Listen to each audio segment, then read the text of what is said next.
aller.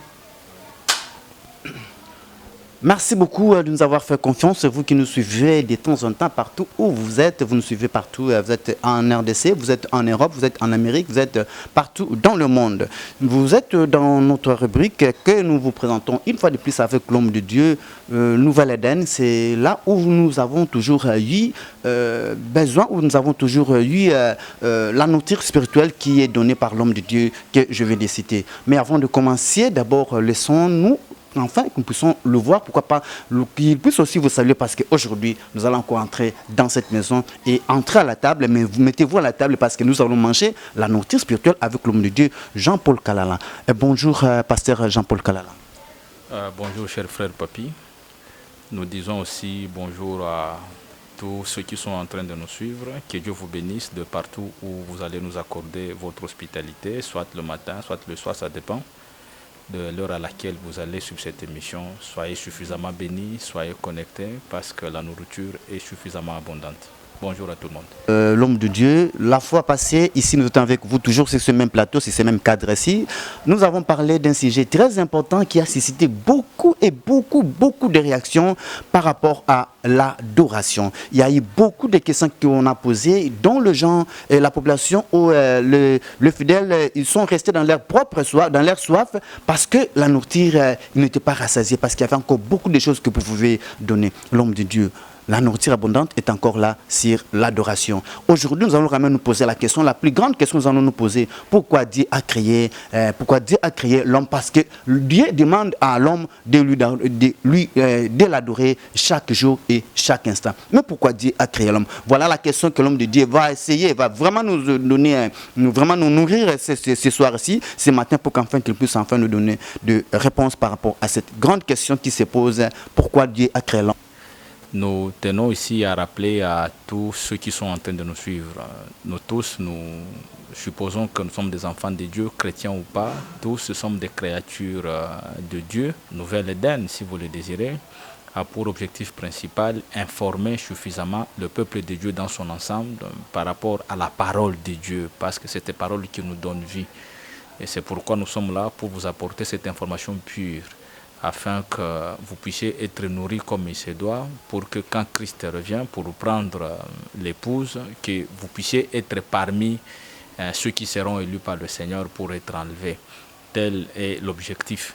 La fois passée, lors de notre deuxième numéro, je tiens à le rappeler à vous tous, enfants de Dieu qui suivez, qui avez la grâce de suivre cette émission, Nouvelle Éden. Nous avions parlé d'un thème si court que nous avions intitulé l'adoration. Et c'est suite aux différentes réactions des gens qui ont suivi l'émission, nous avons décidé de rentrer ou de rester sur le même thème pour continuer afin d'éclaircir davantage. Certains ont appelé pour poser des questions de curiosité, d'autres pour chercher à vérifier si la parole n'a pas été contredite par nous. Bref, il y avait autant d'intérêt suscité et nous nous sommes dit au regard de l'intérêt que vous accordez, parce que cette émission n'a de sens que quand vous vous suivez et vous interagissez avec nous. Ce soir encore, nous restons dans la même réflexion, dans la même thématique, cher Papi, l'adoration. La fois passée, nous avions lu un seul passage dans la parole. Nous avions dit que dans le Nouvel Éden, nous n'apportons pas la Bible, mais nous apportons la parole. Nous avions lu, ou nous sommes référés à la parole de Jésus dans le livre de Jean, chapitre 3, chapitre 4, plutôt verset 23, verset 24. Mais au verset 24, le Seigneur Jésus dit, « Ce sont là les adorateurs que Père cherche. » Mais avant qu'on arrive à ce niveau, nous avions dit à tous ceux qui étaient en train de nous suivre que l'adoration pour nous, enfants de Dieu purs alors, ce n'est pas un moment. L'adoration n'est pas liée à un endroit. L'adoration ne repose pas sur des paroles ou sur les offrandes que nous pouvons apporter à l'église ou les cantiques. Nous avions conclu disant que l'adoration c'est toute une vie. car il n'y a pas un temps où un enfant de Dieu doit adorer Dieu et il n'y a pas un temps où il ne peut pas adorer Dieu. La vie de Jésus en nous n'est pas une vie de circonstances. La vie de Jésus en nous, c'est une vie continue. Quiconque a la vie de Jésus en lui, il doit vivre cette vie de façon pleine, minute après minute. Alors, aujourd'hui, la question vient d'être posée dès l'entame de l'émission par notre frère Papi. Et il pose la question de savoir pourquoi Dieu a créé l'homme. Et moi, personnellement, au regard de la grâce que Dieu m'accorde, la grâce que nous allons partager avec vous, chers téléspectateurs, je préfère que nous puissions nous apaisantir sur cette question-là. L'adoration. Jésus-Christ dit à la Samaritaine, la femme samaritaine, que Dieu cherche les adorateurs. Dieu ne cherche pas les animaux parce qu'un animal ne peut pas adorer Dieu. Dieu ne cherche pas les oiseaux, les poissons, mais il cherche les hommes dignes pour l'adorer en esprit et en vérité. D'où nécessité de cette question que nous nous posons avec vous et à laquelle nous allons répondre de façon satisfaisante. Pourquoi Dieu a créé l'homme? Pour y répondre, nous allons donner 2 références dans la parole de Dieu pour montrer comment Dieu a créé et pourquoi enfin Dieu a créé. Parce que des fois, nous-mêmes enfants de Dieu, nous nous contentons du fait, du statut d'être enfants de Dieu, mais nous ne savons pas pourquoi nous existons. Pour faire plaisir à notre Dieu, la question fondamentale, c'est d'abord que chacun de nous, de façon particulière, réussisse à se poser cette question-là. Pourquoi Dieu m'a créé?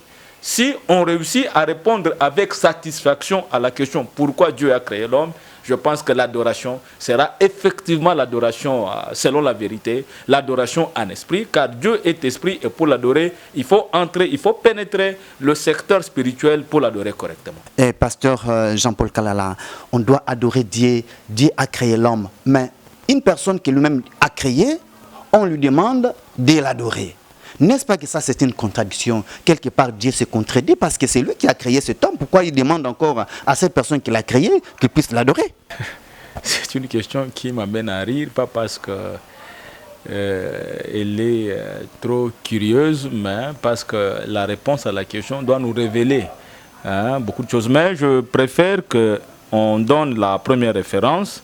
Chers téléspectateurs, si vous allez vos Bibles, vous allez lire ensemble, vous allez lire avec nous, j'allais dire, vous allez même noter si vous le désirez, votre petit carnet, soyez habitués lors de cette émission Nouvelle Éden, dans votre grand magazine Forme 1, Informe-moi, soyez prêts, suivez l'émission avec un bloc-notes, avec le stylo pour noter.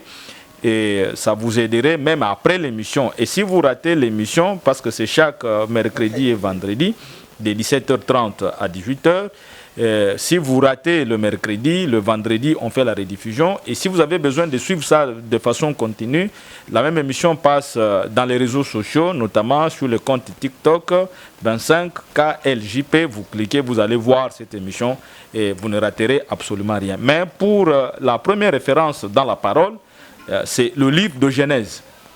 Genèse, chapitre 1er. Au 26e verset, c'est Dieu qui dit, écoutez ce qui est dit. Puis Dieu dit, faisons l'homme à notre image, selon notre ressemblance, et qu'il domine sur tous les poissons de la mer, sur les oiseaux du ciel, sur le bétail, sur toute la terre, et sur tous les reptiles qui rampent sur la terre. Amen.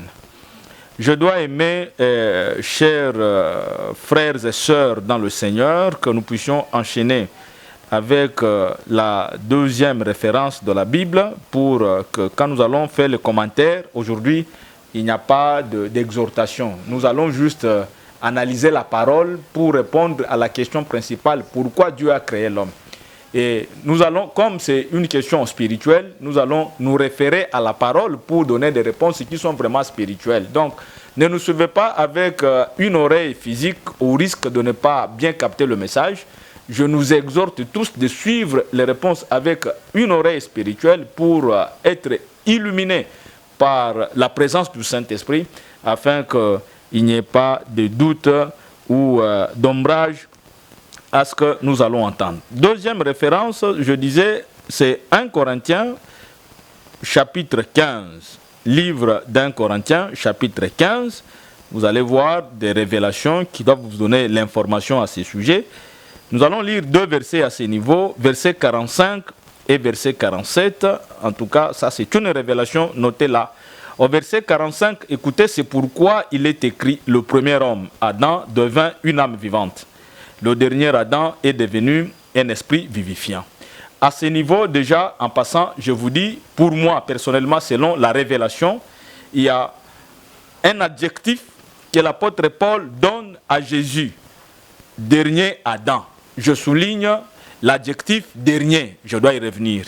Au verset 47, l'apôtre continue à dire, le premier homme tiré de la terre est terrestre, le second homme est du ciel. Là, il y a un autre adjectif qui m'intéresse et que nous allons partager, c'est l'adjectif second. Au verset 45, l'adjectif dernier attire notre attention. Dernier qui? Dernier Adam. Au verset 47, il y a un adjectif. Quel adjectif? Second. Second qui? Second homme. Bien-aimés dans le Seigneur, chers frères, chères sœurs, de partout où vous accordez votre attention, dans toute la République démocratique du Congo ou partout ailleurs, nous rentrons maintenant pour répondre à cette question fondamentale. Pourquoi Dieu a créé l'homme? N'est-ce pas que quelque part aussi, en révélant tout ce que nous sommes en train de dire, nous connaissons qu'il y a un seul Adam. C'est un seul Adam qui était au paradis, qui était au jardin d'Éden, pardon. C'est un seul Adam que nous connaissons. Je sollicite vraiment l'attention parce que ce que nous disons est non seulement technique, mais aussi très profond sur le plan spirituel. L'ignorance part de... Bon, pas l'ignorance, mais enfin, la méconduite part de cette ignorance. Si les gens ne réussissent pas à adorer Dieu correctement, c'est parce qu'ils sont ignorants.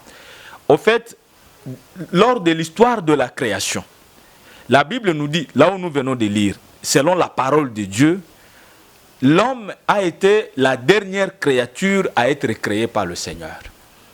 Genèse 1, verset 26, Dieu associe sa Trinité et il dit, faisons l'homme à notre image.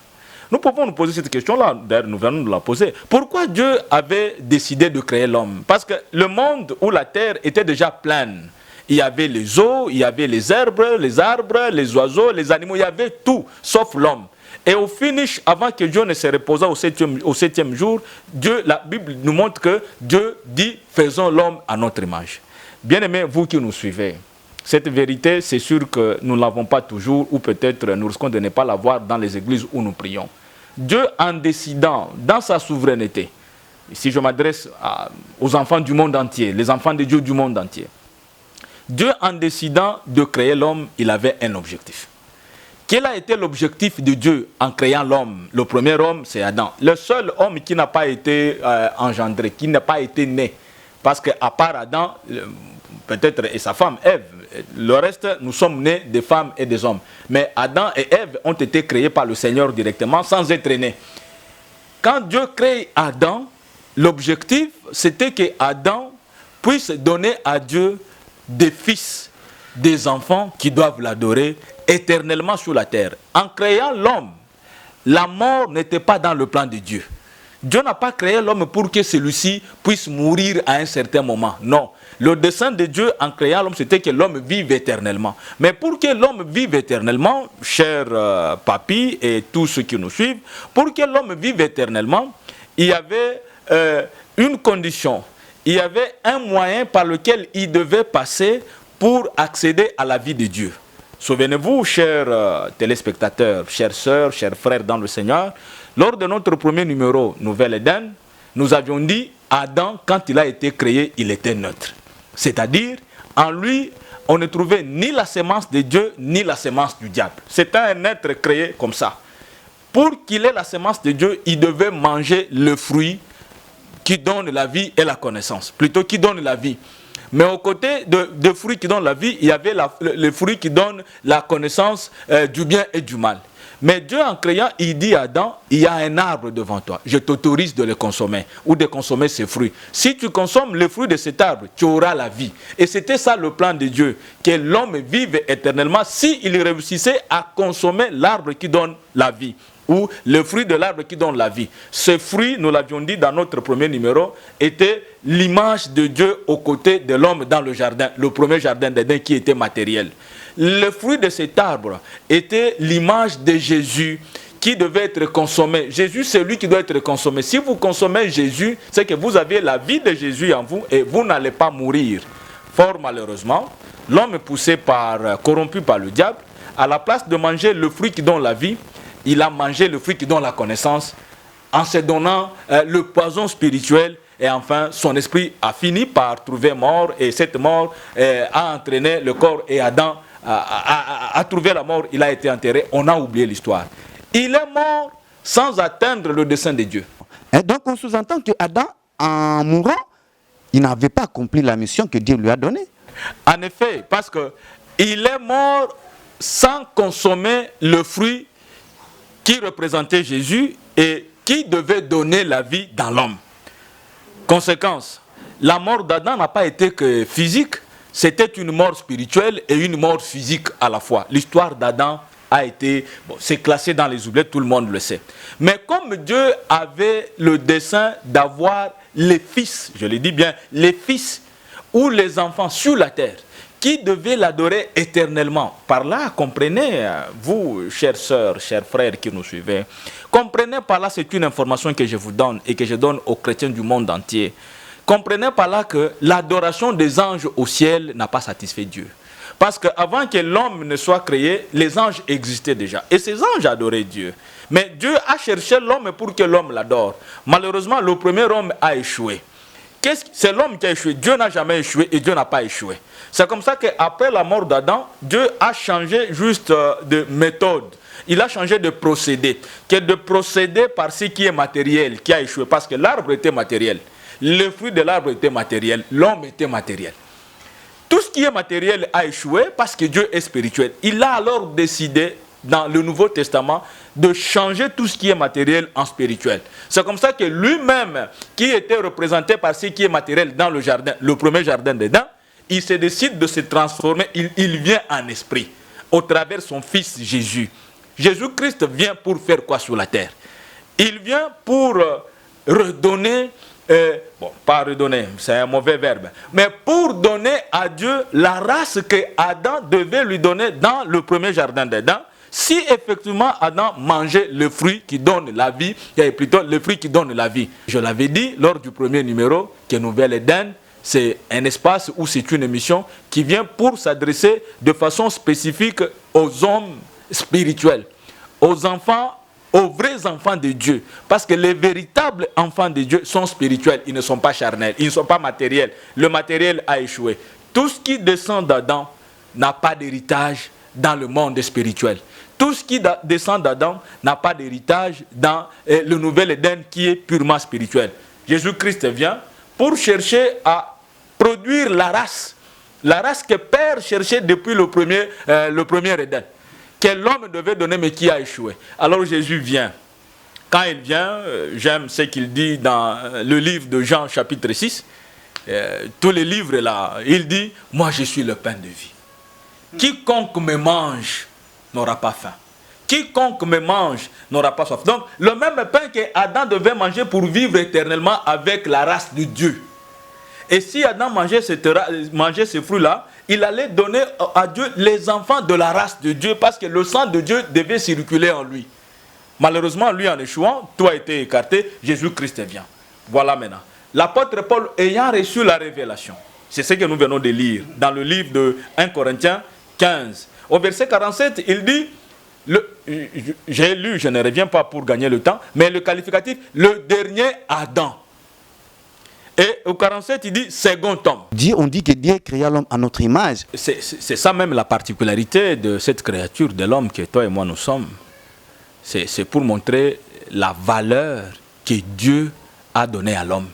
Si vous autorisez, nous rentrons ici. Écoutez, l'apôtre Paul dit dans 1 Corinthiens 45, c'est pourquoi il est écrit le premier homme, Adam. L'apôtre dit bien, le premier homme, Adam, devint une âme vivante après que Dieu souffle dans ses narines. Le dernier Adam est devenu un esprit vivifiant. Adam n'avait pas réussi à avoir la vie de Dieu pour la communiquer. Donc, il s'est arrêté à devenir une âme vivante. Premier élément.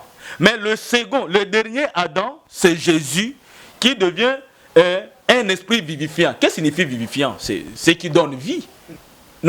n'avait pas de vie, conséquence, il ne pouvait pas la donner. Mais Jésus est vie, conséquence, il donne vie.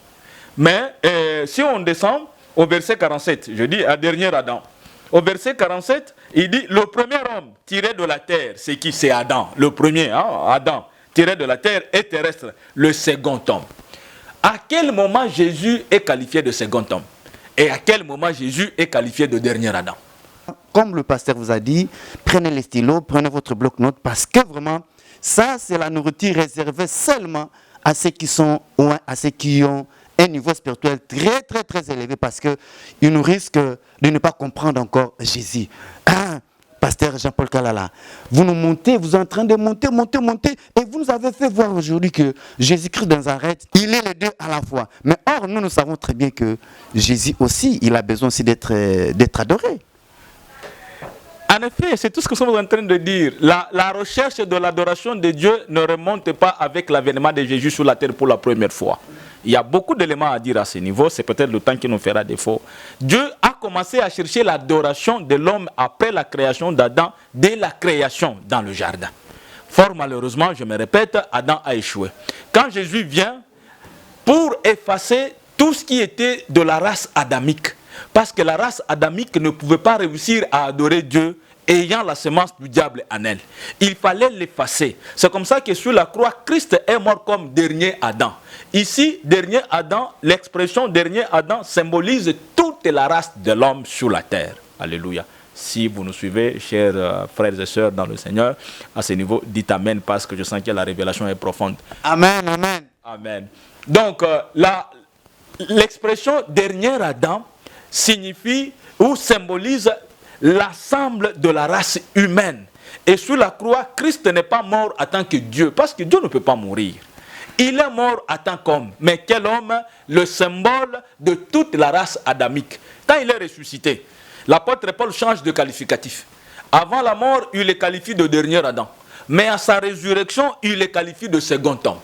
Merci. Nous venons de voir ce que vous nous avez vu ensemble avec vous. Nous disons bien que c'est un futur honorable député national. Ce n'est pas encore l'heure de campagne électorale, mais du moins, il est en train de sensibiliser sa base. Mais avant de clore ce magazine, l'homme de Dieu, moi,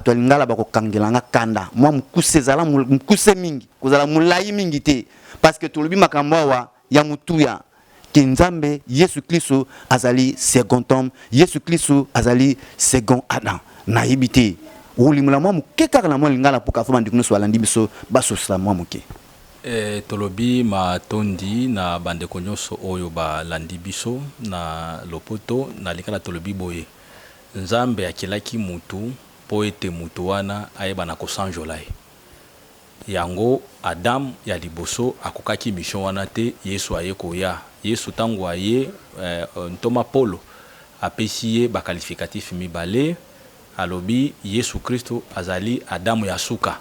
Na tango akufaki, c'était pour représenter l'homme, hein, le premier Adam, puis koyeba na kolongola masumu nyonso. Yesu Kristo azali mutu mibale parce que mutu yambo Adam akokaki alongaki mission te. Il fallait qu'il y ait à kende na nyonso oya ya mabe pour que mutu mibale nde Yesu aya apesa Nzambe oyo Nzambe banaki kolinga. Nzambe soki akelaki mutu tolobaki eza pour que mutu wana ebana kogumba mela Nzambe. Ya wana tolobaki Nzambe apambola bino. Merci beaucoup, Nzama Pamela Bino, Bisopetolobi, tout ce qui a pour nous vraiment suivez-nous encore dans un autre numéro, magazine Forme FM1. Nous sommes arrivés à la fin. Je dis un grand merci à mon équipe technique qui est en arrêt-plan. Je vois Makwa, je vois Fortuna qui est aussi en arrêt-plan, qui nous a facilité la tâche d'être en contact permanent avec vous. Vraiment, toutes les questions, prenez le numéro qui est affiché sur le bas de l'écran. 09 76 61 65 340. Vous nous envoyez un message WhatsApp, nous allons vous répondre, quelle que soit l'heure. Merci beaucoup.